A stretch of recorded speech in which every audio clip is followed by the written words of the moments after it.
नमस्ते मित्रांनो, all tips Marathi या चॅनलवरती आपले स्वागत. चला तर मग ऐकूया चातुर्मासाचे महत्त्व आणि त्याचे नियम. चातुर्मास म्हणजे हिंदू धर्मशास्त्रानुसार आषाढ शुद्ध एकादशी ते कार्तिक शुद्ध एकादशी हा 4 महिन्यांचा काळ हा चातुर्मास मानला जातो. चातुर्मास म्हणजे 4 महिने आषाढाचे, 20 दिवस श्रावण भाद्रपद अश्विन हे 3 पूर्ण महिने आणि कार्तिक महिन्याचे पहिले 11 दिवस. ज्या वर्षी श्रावण भाद्रपद आणि अश्विन महिन्यात अधिक मास येतो त्या वर्षी चातुर्मास 5 महिन्यांचा असतो.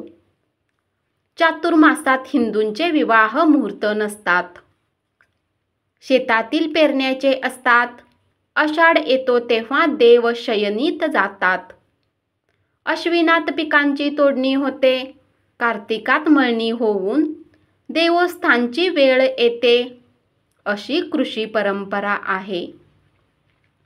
आषाढ शुद्ध एकादशीला सूर्य मिथुन राशीत येतो तेव्हा चातुर्मासाची सुरुवात होते. आषाढी शुद्ध एकादशीला देवशयनी एकादशी असेही म्हणतात.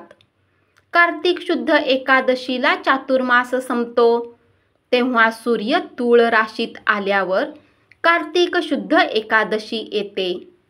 कार्तिक शुद्ध एकादशीला चातुर्मास नसतो.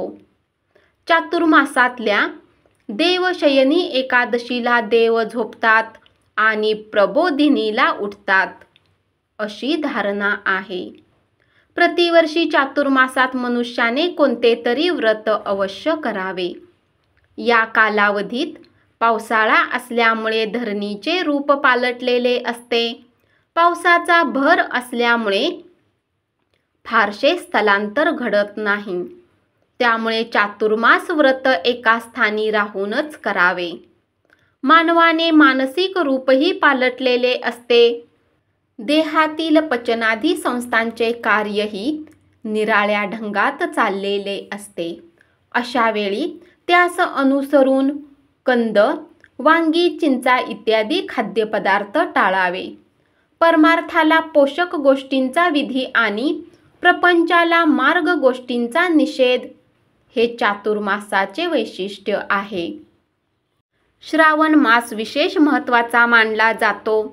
भाद्रपद मासातील वैद्य पक्षात महाले श्राद्धे करतात. चातुर्मासात व्रतस्थ राहायचे असते. पुराणानुसार देवशयनी एकादशी या काळात व्रत केल्याने सर्व पाप नष्ट होते अशी श्रद्धा आहे. सत्कर्म करणे, सत्यकथा ऐकणे, सत्पुरुषांची सेवा, संत दर्शन, दानधर्म इत्यादी गोष्टी चातुर्मासात अत्यंत कल्याण करणाऱ्या असतात. एकादशी नंतर म्हणजे द्वादशीला विष्णू प्रभोत्सव साजरा केला जातो. देवाच्या या मित्राला असुर प्रबळ होतात आणि मानवाला त्रास देऊ लागतात. असुरापासून स्वतःचे रक्षण करण्यासाठी प्रत्येकाने काहीतरी व्रत अवश्य करावे. चातुर्मासाचे नियम. सर्वसामान्य लोक चातुर्मासात एखादे व्रत करतात. पर्णभोजन म्हणजे पानावर जेवण करणे. एक भोजन म्हणजे एक वेळेस जेवणे. आयचित म्हणजे न मागता मिळेल तेवढे जेवणे. एक वाढी म्हणजे एकदाच सर्व पदार्थ वाढून घेणे. मिश्र भोजन म्हणजे सर्व पदार्थ एकदम वाढून घेऊन त्याचा काला करून ठेवणे इत्यादी भोजन नियम करता येतात. कित्येक स्त्रिया चातुर्मासात धरणे पारणे नावाचे व्रत करतात. यात एक दिवस भोजन आणि दुसऱ्या दिवशी उपवास करणे असे असते. कित्येक स्त्रिया चातुर्मासात 1 किंवा 2 धान्यावर राहतात. चातुर्मासात असे विविध आचार दृष्टीस पडतात.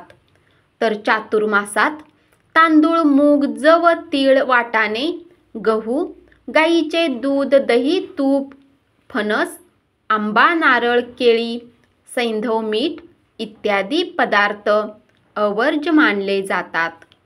तर स्त्रीगमन, परान्न, विवाह किंवा अन्य तत्सम कार्य, चर्मपात्रातले उदक, ईडलिंबू, विष्णूला अर्पण न केलेले अन्न, मसूर, पांढरे पावटे, घेवडा, चवळी, लोणची, वांगी, कलिंगड, मुळा, कोहळा, बोरे, आवळे, चिंच, कांदा आणि लसूण हे पदार्थ वर्ज्य मानले जातात.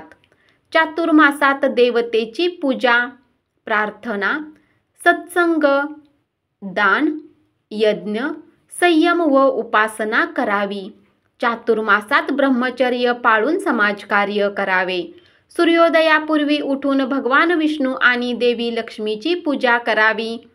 तसेच दररोज विष्णू सहस्त्रनाम आणि कनकधारा स्तोत्राचे पठण करावे. धन्यवाद.